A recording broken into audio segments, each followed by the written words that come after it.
नमस्कार साथियों, आप सभी का बहुत बहुत स्वागत है आपके अपने करंट हेवन के यूट्यूब चैनल पर। आप सभी को पता है कि भर्ती के लिए कितने ज़्यादा संघर्ष हमारे मित्र, हमारे भाई, हमारे जो सहयोगी हैं, हमारे सहपाठी हैं, वो कितना ज़्यादा कर रहे हैं। इसमें भरपूर रूप से हमें सहयोग करना चाहिए उनका, और हर कदम उनके साथ खड़ा रहना चाहिए। हमें खड़े रहने का मतलब ये नहीं कि सिर्फ वीडियो देख लें, वीडियो सुन लें और काम हो जाए कि हाँ काम तो चल ही रहा है। हमें सहयोग वहाँ पे कम से कम 1 से 2 दिन, कम ज़्यादा से ज़्यादा 2 दिन देकर उनके साथ ये जाहिर कर देना है कि हम आपके साथ हैं। सिर्फ वीडियो देख लेने से, कमेंट कर देने से यह नहीं साबित हो जाता है कि आप उनके साथ हैं। ठीक है, पहले तो देखिए मैं यहाँ पे सारी बातें एक एक करके करूँगा कि भर्ती आएगी कि नहीं आएगी। जैसा कि आपने स्क्रीन पे देखा कि भर्ती क्या नहीं आएगी, अगर आएगी भी तो कब तक आएगी और कैसे आएगी, क्या इस पर डीजी महोदय का जो विशेष वार्ता हुआ है डीजी महोदय जी से, तो उस पर किस प्रकार की वार्ता हुआ है उसके ऊपर विशेष रूप से हम बात करेंगे। जैसा कि आपको पता है कि जब डीजी महोदय वहाँ पे धरना चल रहा था, 2 दिन धरना मतलब कि 23 और 24 हुआ, तो 23 को यह धरना SCRT के मुख्य फ्रंट पे हो रहा था। उसके बाद वह चीज़ें वहाँ से अभ्यर्थी हमारे भाई जो है वहाँ से फिर दूसरी जगह यानी इको गार्डन में इनको शिफ्ट कर दिया गया। इको गार्डन में आकर वह अपना अनवरत धरना का प्रयास उन्होंने जारी रखा अपना। जैसा कि आपको पता है कि हाँ ये चीज़ें तो नहीं डिपेंड करता है कि धरने के बाद ही या फिर धरने के भरोसे ही भर्ती निकलवाई जा सकती है। जैसा कि आप लोग टीका टिप्पणी भी करेंगे कि सर पिछली बार जो धरना था उसके आधार पर देखा जाए तो भर्तियाँ नहीं आई थी। बहुत सारे भाई कहेंगे कि धरना से कुछ नहीं होगा, आखिर धरना में जाने से क्या फ़ायदा जब इनको भर्ती नहीं देना है। इन्होंने बोल ही दिया है शिक्षक छात्र अनुपात समानुपात सब बराबर है, तो क्या होगा फ़ायदा, यानी कि क्यों अपना समय बर्बाद करें। देखिए आप पढ़ते आ रहे हैं 4 साल से 4.5 साल से, और आपने अगर अभी तक भी वो चीज़ें ठान के रखी हैं कि और धरना लोग करेंगे और हमारे भाई जाएंगे वहाँ पे और हम पढ़ेंगे पढ़ाई करेंगे, तो व्यर्थ जाएगा कहीं ना कहीं। मैं आपसे सही बता दूँ, रियली अगर भर्ती आएगी नहीं तो आपकी पढ़ाई तो व्यर्थ रहेगी ही रहेगी। तो आपको कम से कम 1 दिन या फिर ज़्यादा से ज़्यादा आपका लगेगा समय, जो 2 दिन लगेगा कम से कम, है ना। तो आप अपना समय दीजिए, 2 दिन दीजिए, जिससे कि उनका मनोबल बढ़े और वो यह धरना अनवरत रहे। आपकी संख्या BEd BTC की संख्या देखा जाए तो बहुत ही ज़्यादा है, लगभग 15 लाख के आसपास मेरे भाई बहन हैं। तो अगर एक एक दिन भी 2-2 दिन भी इस तरह से आप लोग जाते हैं वहाँ पर, तो यह एक लंबा अनवरत धरना और मोटिवेशन के साथ चलेगा। जैसा कि आपने पिछली बार भी देखा था कि धरना तो चला था और वहाँ पर बाटी चोखा मेरे भाई बहुत ज़्यादा पीड़ित हुए, दंडित हुए। तो बस धरना करने का उद्देश्य सिर्फ यही होगा कि भर्ती मिले या न मिले, ये तो बात की बात है। भर्ती कब मिलेगी, निश्चित मिलेगी ये चीज़ें। तो डीजी साहब से जो बातें हुई, जो वार्ता हुआ, हम आपसे अभी चर्चा करते हैं।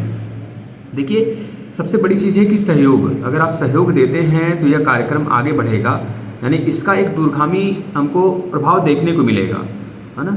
तो चीज़ें यह कंटिन्यूअसली बनी रहे या फिर ख़त्म हो जाए, या डिपेंड करता है आप पर, आपकी भागीदारी इसमें कितनी है, आपका सहयोग कितना है इसमें। तो सहयोग भरपूर रखिए, क्योंकि यह किसी एक व्यक्ति के लिए नहीं, किसी एक परिवार के लिए नहीं, यह एक पूरे बेरोजगार समाज के लिए, समझ रहे हैं इस बात को, एक पूरे उस फैमिली के लिए जो यह आशा लगा कर बैठी है कि मेरा बेटा मेरा बेटी अगर एक सीटेट यूपी टेट निकाले फिर दोबारा फिर निकाले, तो यानी कि भर्ती कब तक आएगी इसका इंतज़ार बच्चे कर रहे हैं।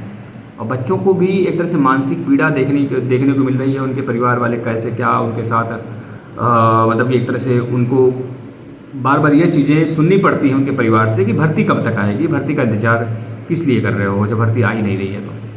तो यानी कि ये चीज़ें अब आपके ऊपर भी डिपेंड करती हैं। आप उनको भले समझा ना पाओ, लेकिन एक बार आप भर्ती में आओ, मतलब कि जो यह धरना हो रहा है वहाँ पर पहुँचो, चीज़ें अनवरत चलेंगी, निश्चित इसका एक हल मिलेगा। अब देखिए आपको यूट्यूब पर बहुत सारी जगह ये चीज़ें मिल रही हैं, वीडियो देखने को मिल रही हैं कि भर्ती नहीं आएगी, भर्ती आएगी तो कब आएगी। बहुत सारे लोग क्लासेस ले रहे हैं, पेड क्लासेस ले रहे हैं, वो तो उनकी इंटेंशन है ना।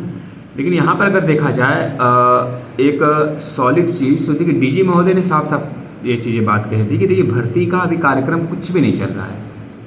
मे बी यूपी टेट की जो कार्यक्रम है हो सकता है वो पहले आ जाए, लेकिन भर्ती के लिए कोई भी चीज़ें अभी नहीं विचाराधीन है। जब तक शिक्षा चयन आयोग नहीं गठित हो जाता है, गठन नहीं हो जाता है इसका, तब तक यह प्रारूप आगे नहीं बढ़ेगा, यानी कि भर्ती आने के चांसेस कम होंगे, विचाराधीन नहीं है अभी ये चीज़ें। तो बच्चों ने कहा कि माननीय अगर यह भर्ती नहीं आता है, हमको देखने को नहीं मिलता है, तो क्या जो शिक्षा चयन आयोग है इसमें तेज़ी लाई तो जा सकती है, जिससे कि जो भर्ती है कम से कम उसमें जो देरी है, विलम्ब होने वाला, वो चीज़ें ना हमको देखने को मिले। जैसे ही ये चीज़ें हो उसके बाद तुरंत भर्ती हमारे सामने आ जाए गठन के बाद। तो इनका कहना था, देखिए माननीय मतलब बच्चों, मतलब कि हमारे भाई बहन जो थे उनसे जब सवाल किए तो उनका उत्तर जो था डीजी महोदय का कि यह चीज़ें केवल 2 व्यक्ति के ऊपर ही डिपेंड हैं, आपके जो आपके यहाँ पे शिक्षा मंत्री जी हैं और प्लस आपके सीएम महोदय जी, इन दोनों के ऊपर डिपेंड है कि आपकी भर्ती कब आएगी या शिक्षा चयन आयोग में बनने में कितना तेज़ी देखने को मिलेगा।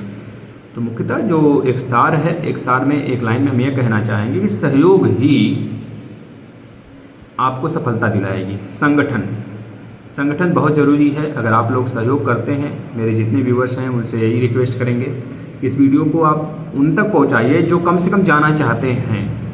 अगर आप खुद नहीं जा रहे हैं किसी कारणवश, तो ये कारण क्यों है?